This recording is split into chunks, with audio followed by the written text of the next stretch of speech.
Hi, it's Coach Joe Lukacs, and welcome to the Magellan Network Show. My goal inside of this communication, this show, is to share with you my nearly 30 years of coaching some of the most successful financial advisors in North America.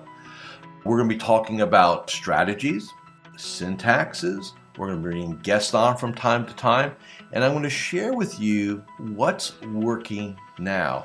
So think of this show as sort of like a little one-on-one kind of mini coaching cast, if you like, where we're going to be going in depth from time to time on strategies to help you grow your business, get more effective, become more efficient, find balance in your time management, grow your business, and quite frankly, whatever else is going on in the world today. So before we get to today's episode, I'd love for you to do a couple things for me. Number one, make sure that if you're watching this on YouTube, that you subscribe to our YouTube channel.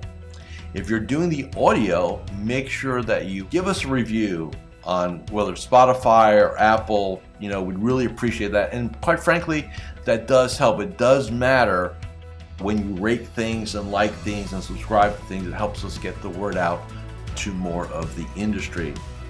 And lastly, I have a very special gift for you. Go to MagellanNetwork.net, so one word, MagellanNetwork.net, and I have for you a complimentary membership, 100% gratis, where you can tap into about between 50 and 75 hours of masterclasses, forms, tools, templates, and strategies. So please go ahead and make sure you go get that claimed, smash the like button and subscribe. And please go ahead and leave us a review on whatever podcasting platform you're on. And now, let's get to this week's episode. So backstory real quick while we're here, while we're doing what we're doing today. I've been coaching financial advisors for 28 years. This is all I do. In that time, I've dealt with over 2,500 practices. And it's always interesting, this business, this industry is beautiful because you make a lot of money, you have a lot of time freedom, there's a lot of things you can do. But it is a business.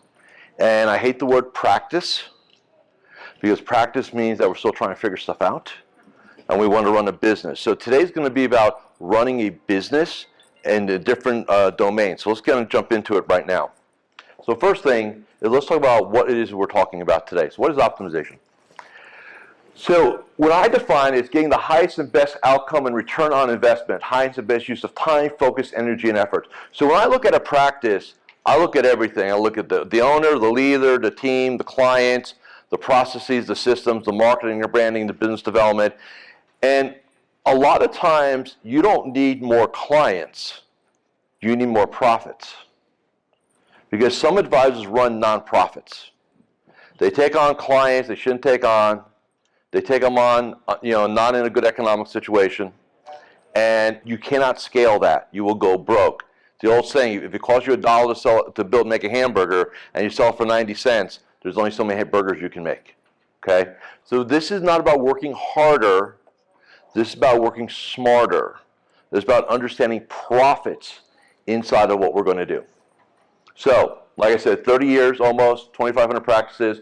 And this is not like a challenge or anything like that. I deal with some of the most well-run businesses out there.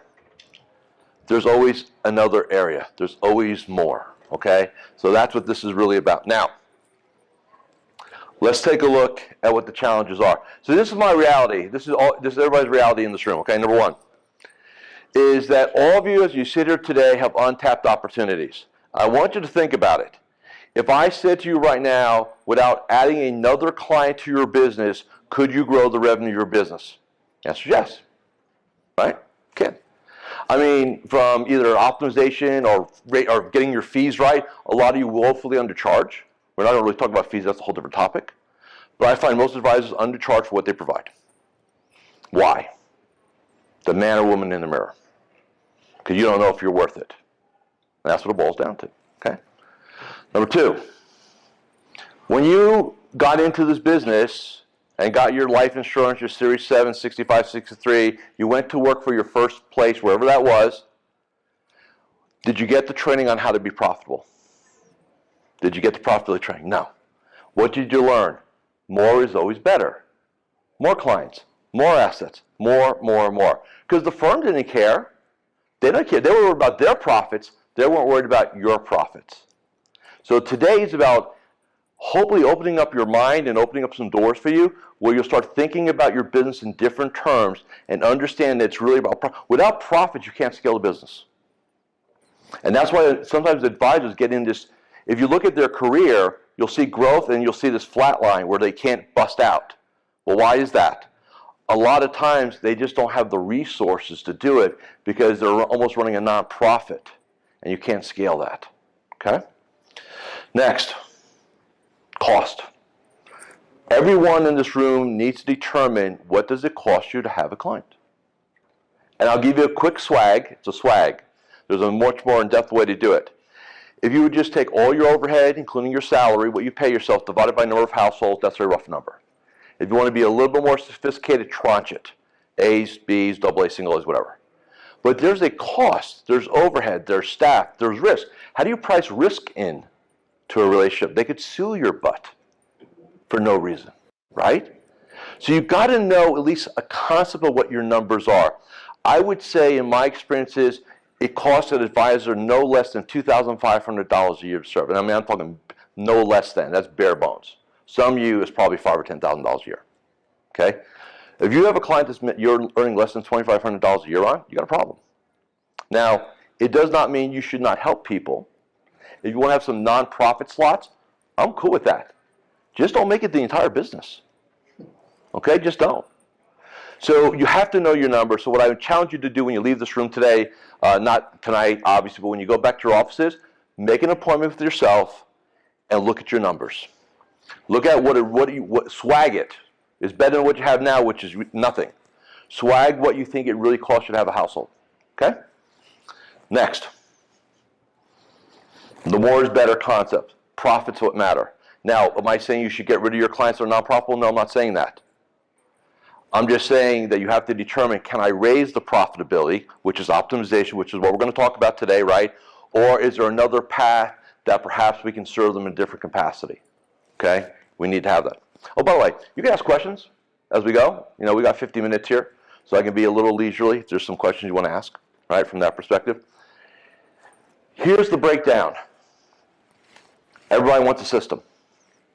Well, Joe, give me the optimization system. What's the profitability system? I give you the car, that's the system, but you suck as the driver. How well are we going to do? Not too well. So it's really about getting the driver right first and having that mindset. Like if you think about when you do your meetings, whether you're a solopreneur, you have a partner, or you have a team, how often do you talk about profitability in an organization? Like, do we even know what clients are not profitable? It's got to become part of the conversation with your businesses. You've got to talk profits, okay? Because if you don't know what they are, how do you know the scale? How do you know what's next, okay? Do all of you here are either owners or partners in a firm, right? Just got to make sure I got the right room. Yeah, so you all run your own shops, okay? Good. Get this in your mind. Understand profits, okay? Now, there are 4 domains we're going to talk about today. Like crap, where'd my domains go? All right, 4 domains. Number 1 is we start with the operator, the owner, the leader, which is you. We need to optimize you. Because if we optimize you, you're going to be a better leader, better business owner, better advisor. You're just going to be all around better. So I'm going to give you very specific strategies how to do that. Next domain, your team. I don't care if you have a partial share and a virtual assistant or you have a team of 20. That chair has to be optimized. You've got to get the most return out of that investment. And by the way, for most of you, what is your biggest cost in your business? Human capital, your team, right? It's your biggest investment next to what you take out of the business, right? And yet so many advisors are frustrated with their people. They tolerate. They don't reinvest in. And you know what I hear often? Well, Joe, I pay them a lot of money. They should know how to. Like they're a mind reader. No, you need to become a better leader. And we'll talk about that briefly. Third domain, clients. This is what I want to talk about. How to raise profitability from our clients. We'll spend some time on that. And then last one, this is where a lot of you get sucked into a very dangerous hole. branding, marketing, business development, B&B. Some of you in this room, and I don't know you, but I know enough of you to the stats right. Some of you are spending tens of maybe hundreds of thousands of dollars a year in branding, marketing, social media, seminars, all these things. But have you really looked to see what it's really yielding you? Have you really looked and see what the ROI? Hey man, I spent a lot of money on Facebook ads. What's the return on investment on that? What are the KPIs? Well, I do seminars. Great. What do the numbers look like? Like, you got to know this stuff. If you're going to be investing in marketing and branding and biz dev, man, you got to know what you're getting back. You got to know where your clients come from, like where they actually come from, not where you think they come from. Okay. So we're going to we're going to get into each one of these boxes. And again, my goal today is to give you tangible deliverables today. So first off, let's talk about you, which is what nobody wants to talk about this afternoon. Because we all want to talk about the other things, right? Not us. But let's talk about this. So how do we make you a better version of you? This is where a lot of my work is. So first thing, you need a morning success ritual. If you're going to lead your people and lead your clients and lead your staff, you cannot start your day off with the news, email, get yourself in a pissy mood, and then think you're going to be great. Some of you in the morning heard that already. Can't do it. You're in a position of leadership. And that's an identity that a lot of advisors don't take in, but you are. You're looked at by your team. You're looked at by your clients to provide answers and guidance and leadership and support. You have to start your day off in the right way. Now, I have a 45-minute masterclass we're going to gift you on how to build one out. So if you want the slides and everything we're going to give you, you're going to get all that stuff too, FYI, okay? Next, GDP, daily game plan. This is not the to-do list. You all have that. And you suck at it too because it's never finished, right? Right? That's the way it works. So, do you know what you need to drive? More importantly, if you have junior advisors and staff, do they know what they need to drive? Some of us are around long, some of us have gray hair. We knew when we left at 4 o'clock Eastern, we knew what kind of day we had. It was called dropping tickets. We had immediate feedback on how successful we were that day. That's no longer true. So you have to determine, and if you have advisors on your staff and support staff, do they know if they had a win today? When they walk out the door, do they know how to score themselves on what needs to get done? If not, you need to come up with that. If they're junior advisors or second chairs, whatever you want to call them, contacts, deliverables, like you got to nail that for them and then hold them accountable and lead them to that. Third, mindset. Your business is a reflection of your psychology. How you lead is a reflection of your psychology. How you provide advice and guidance is a reflection of your psychology. So and this is what nobody wants to hear, but I didn't say I was going to I said we're going to have fun today, but I didn't tell you I wasn't going to lie to you either. If you want to change your business, you're going to have to change yourself first. And nobody wants to hear that. Because you got to look in the mirror and be honest with yourself, right? This is a personal brand business. And I don't care. I've got clients that run billions of dollars, have 20, 25, 30 advisors on their staff. It still comes down to the man or woman in the captain's chair. Period. I don't care how big, how small, it doesn't matter. Okay? So what I'm saying here, you have to become the best version of you. That's how you optimize yourself. You're better in all domains. Okay? Next, vision. Now, what do we mean by vision? Do you all have a 10-year strategic plan in your business? I'm asking you to raise your hands, but I want you to think about this. So what we do, 10 years, 3-year, 1 year. 10-year vision, 3-year operating game plan, 1 year, very detailed. Right? If you have staff, let's just say right now you go back home and you're going to have your first team meeting. And let's say your staff came to you and they said, hey, what's our 10-year vision? Could you articulate that to them? Do they know why they're there? Do they understand your purpose of what you're doing? See, that's the challenge. And believe me, your team wants to know the big picture. They need certainty. All human beings crave certainty. It's your job as an advisor, a leader, and a business owner to provide that certainty. Okay? So vision. Next. Energy. Leadership and running and leading a business requires 3 types of energy. Mental, physical, and emotional energy. Mental energy, problem solving, right? Figuring out, solving problems, figuring out stuff for people, for clients. Physical energy, not taking a nap at 2 p.m. after lunch. Bringing your A game, right? Emotional energy, what's the emotional energy game? Connecting with people. We're in the people business. So emotional energy, now I'm bringing all three into our conversation this afternoon. My physical energy, my mental energy, and my emotional energy. You have to master those three domains, and then there's nothing you cannot do. Okay, so all three domains. Next, rituals. This industry is ritual-based, and they come in two flavors. Things that support your success and things that sabotage your success. What's one that supports your success? Getting up early, doing a morning ritual, exercising, maybe doing some meditation, getting your game ready to go. What's a ritual that doesn't help? Getting up, reaching for your phone, email, news, social media. Hurts the cause. And how many of you, no raise your hand, but think about this. Do you even know how your team members start their day? Like I did a two-day leadership program earlier this year in May. And I asked the clients that were in the room, I said, do you know if your team has their own morning success ritual? They're all blank stares. I said, what do you think would happen to your team's productivity if you taught your team members how to start their day and made it part of the culture of our organization?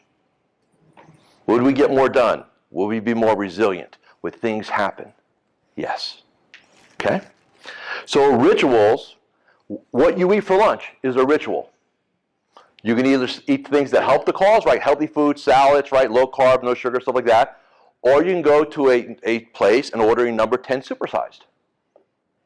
And that will hurt the cause. Okay? So everything is very binary. It's either going to help or it hurts. What you have to do is be cognizant and aware how you roll. How you roll. Some advisors have the TV on in their office in the background, that CNBC on or Fox or MSN, doesn't matter. And then right here, I don't really listen to it. It's just there for background. No, your brain's taking all that in subconsciously. You're just not aware of it. All right? That's a ritual. How you prep for reviews, that's a ritual. How you serve your clients, that's a ritual. Okay? Everything there. Next. Leadership is a very interesting domain. Hi, Coach Joe Lukacs here, and I'm just breaking here for a moment just to do a couple quick reminders. Number one, make sure you subscribe to our YouTube channel or our podcast. In addition, please leave a comment or a review. Those things really, really matter. And share this episode with 3 of your colleagues inside the financial services space. And lastly, make sure that you go ahead and claim your free membership inside of Magellan Network.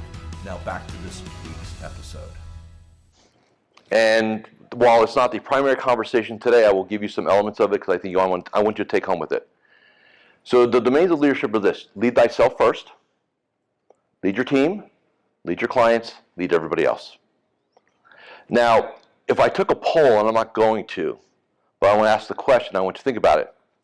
When you describe yourself to either yourself or to whoever, do you put the word leader in that description? If you don't, you need to. Because you are de facto. Your clients are your clients because they want to be led. Not in a dictatorial way, but in a collaborative partnership.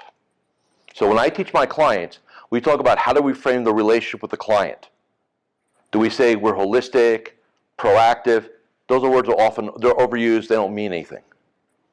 We talk about entering into a collaborative partnership with our clients. Clients really like that. It means they have a stake, they have a voice, and it's a win-win. Okay?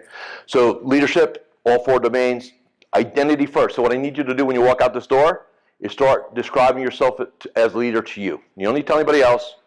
You need to get it in your mind first, and then you'll start acting upon it. Okay? Next, strategic planning.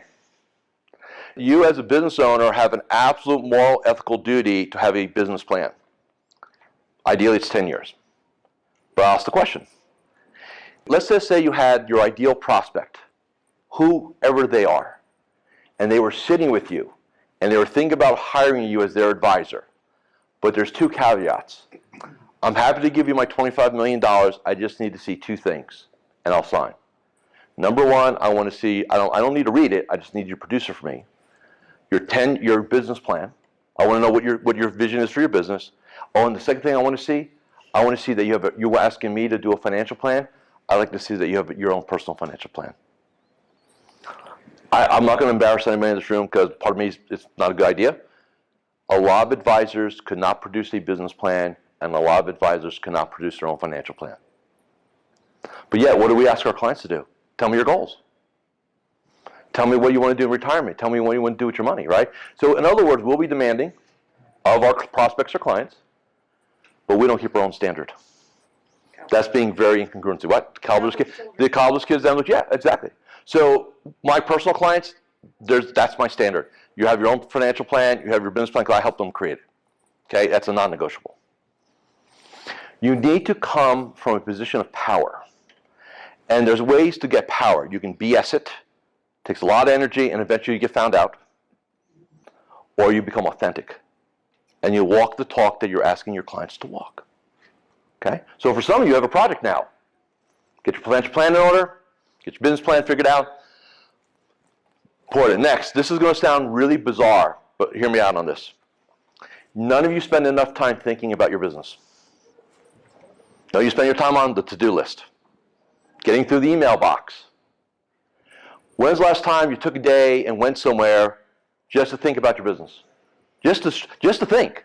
I'm not come up with anything, but just think. So I'm going to give you a strategy that you can start tomorrow morning. Every morning I do a 45-minute, doesn't need to be 20 minutes, that's fine too. I call it a walk and talk. It's I go outside, I just walk, I put headphones on so the neighbors don't bother me, because I don't want to talk to them. That's right. And and I say this, and it's one of the times I think it's really good, I'm in my own head. And I'll tell you what I ask myself.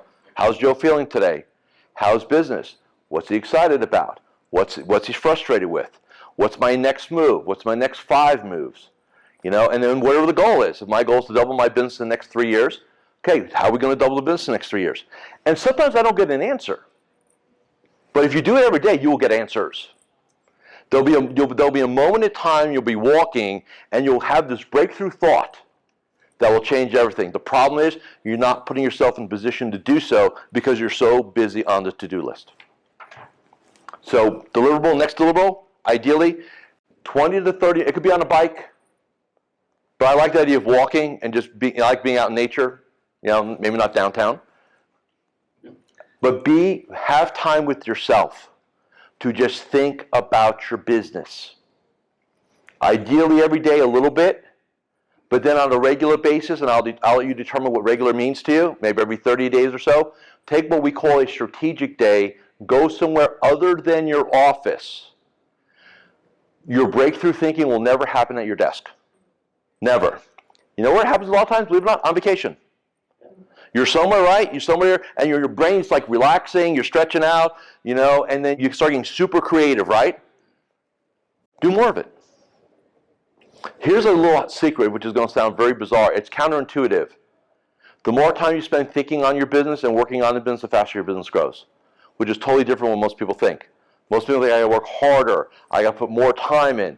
No, you have to think differently and put yourself in a position to do so. Okay? So strategic thinking. And then you are the leader and the economic engine and the visionary and everything else. So you all need to have what we call a personal and professional development budget. So here's what I recommend. Take 10% of your either income or top line, decide whatever you want, how you want to play it, or come up with a number. That is your budget to come to like things like this, to go hire a coach, personal trainer, nutritionist, therapist. Some of you may need like a, what are they called? Like a designer to help you with their clothing and stuff like that. Like, I'm not looking at you, ma'am. I swear to God, I'm not. Okay, that's why I'm not. See, you felt guilty on that. Like, oh, you must be talking about me. Yeah. I hired a trainer this year. I hired a Good. design person. Okay, good. So congratulations, Joe. Excellent. That's good, right? Remember, we are the core product. I don't care if you have 20 advisors. Like I did a talk this morning. Some of you are there. They hire you, and then they hire the team. They hire you, then they'll take on the business. So you've got to be the best version of you. So it's instead of R&D, we're not manufacturers here, so we're not going to do R&D. We're going to do P&D, personal development. So take 5 to 10%, put in a slot, and then make sure you invest it every year. Here's the cool thing about doing it that way. As your business grows, your budget grows. You can hire the best coaches. You can go to the best conferences. You can hire the best personal trainers, masseuses, golf coach instructors, whatever you need to make you better at what you do. I've been doing it for decades. It starts small and becomes big, and I'll tell you, it opens up a lot of doors. And by the way, I think it's on the next slide, but I'll tell you now. You want all your people to have their version of it too when you invest in them. So take 5 to 10% of their salary comp, put it into a budget for them upon your approval. Let them go get training. Let them go to classes. Let them attend conferences. Make them the best version of you, because here's the reality. And the biggest thing that's holding my clients right back from everything, talent. We cannot find people. Can't find junior advisors, can't find staff, can't find, right? So if you have somebody, number one, there's always, and it scares my clients, but I tell them this, right now, every member of your staff is being recruited by somebody. And guess what? They're probably willing to pay more than you're paying right now, in a lot of cases. So how do you retain key clients? Culture. What's part of that culture? Investing back in them. And yes, you run a risk that they could still leave, but then you'll attract a better person because you'll see the culture. You cannot get into a bidding war. A quick story. One of my clients were looking for a junior advisor. We had somebody. They were great. CFP, 5 years, out, right, just not in a good situation. We offer was $80,000 plus. We would have comped them out at $120, year one. Fidelity came in, New York City, $155 starting salary. What are you going to do? Right? So make sure you're investing in yourself, investing in your people. Now, let's talk about people. Talk about your team. Well, how do we optimize them? Step one, are they in the right chair? Here's what happens, and I say this respectfully. You all suck at being your own HR managers. Don't do it. Hire a firm, hire a consultant. Don't be the one, because you know what? You all like everybody. Oh, I just like this person. The person that if they're doing like administrative, the person that interviews the best tends to be the worst at the chair. Why? It's a different skill set. Okay? You need highly detailed people in highly detailed seats. You need people in people seats. Keep it simple, right? But it's not enough to look at a resume and do an interview like you have to. I don't care if you're hiring a HR firm to consult or a recruiter or headhunter, demand that they do some level of assessments. I don't care if it's a DISC or it's a Kobe. You got to know what's in the chair.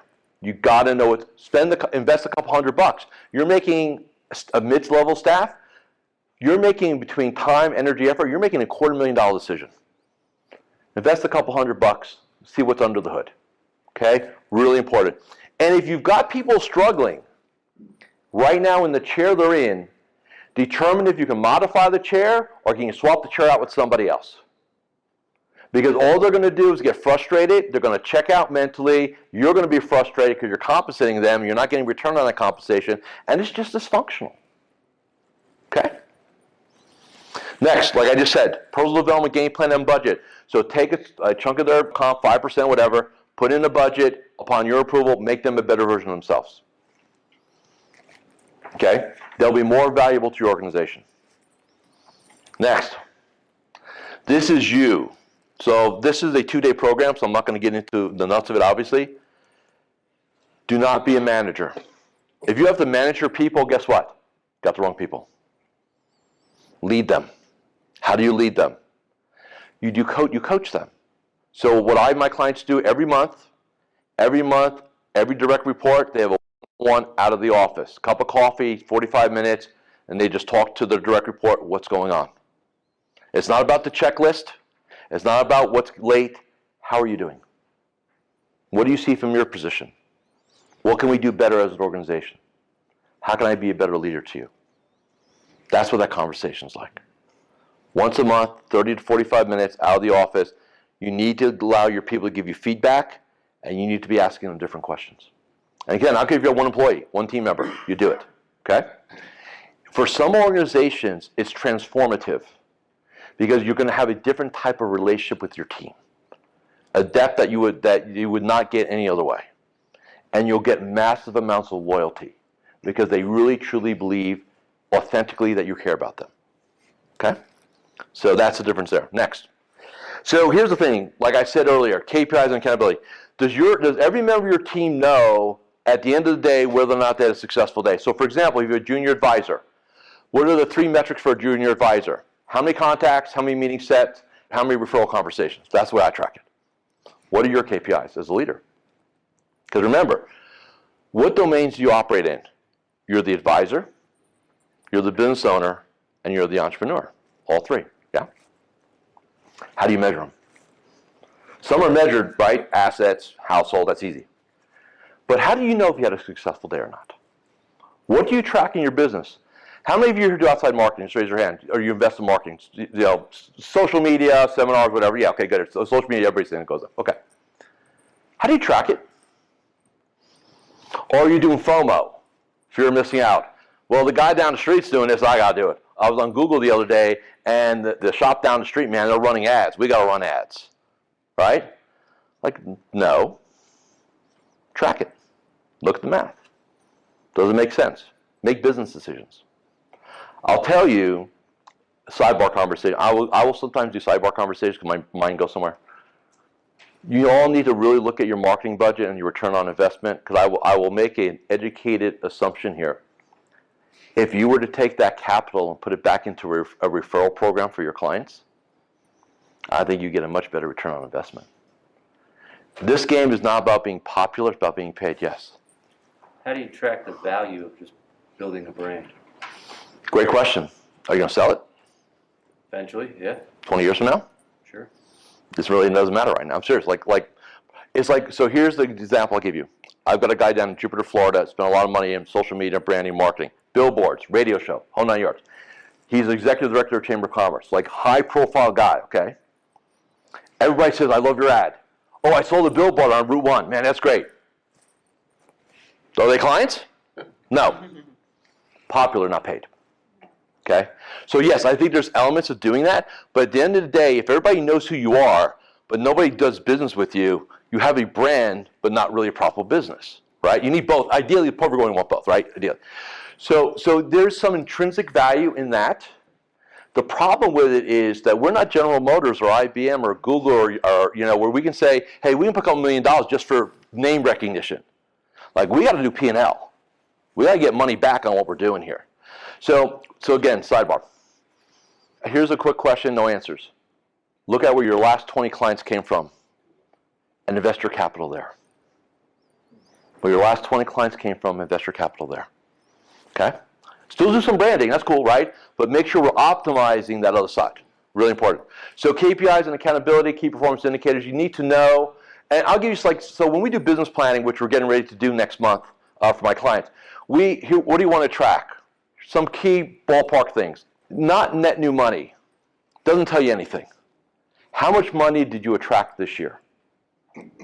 I know it doesn't matter because it's like you're filling a hole. But how much money did you attract this year? How many names did you source via referral this year? How many of those became clients, right? How many COI contacts? How many new clients? Like, you got to know the basic numbers, right? And if you're doing social media, how many new LinkedIn people did you get, Facebook followers, how many likes, whatever? Like, you got to know what's happening in your business, okay? You know what's fascinating? When I have people go back and look at the 20, I'm going to tell you what it looks like for most of you. It's going to be 80% client referrals, maybe, and some COIs. Some of you may be doing seminars, so you'll skew your own numbers a little bit. Vast majority of advisors, it's referral. It's referral based. But here's the crazy thing. If we all were to sit here and say one sentence, which was, getting a referral from a happy client is the best way to get a client. How much time, energy, and effort do you put to making sure that happens across the board? Yeah. We actually took our marketing budget after the pandemic. Yeah. Plowed it all into client appreciation events. And have skyrocketed our referrals. Yeah. And you don't have like the seminar clients coming in like this. yeah. That's optimization right there. You took the same budget, redirected it, and got a much better yield for it. That's the definition. By the way, I paid him $100 to be in the room today. So just FYI. So make sure you come see me at the end about all that, right? Okay. All right. Like I said, I try to keep it somewhat light on this topic. All right, next. Core values. So if you're interviewing for somebody to come and join your team in a very competitive environment, and the candidate you want this person to, they would be a rock star, and they say, tell me about your team core values. Do you have them? Right? Do you have them? And then the last thing here, which again is more about leadership, is what's your culture? So if I were to sit down and interview as the founder leader of your organization, I would say, describe your culture to me. Could you describe it? Thank you for watching or listening to this episode of the Magellan Network Show. Hey, if any of this resonated with you, I invite you to come to MagellanNetwork.net, and we have a powerful group coaching community of like-minded advisors. Come in for a trial. You and I will have a one-on-one conversation. Let's see if I can help elevate your game, both personally and professionally.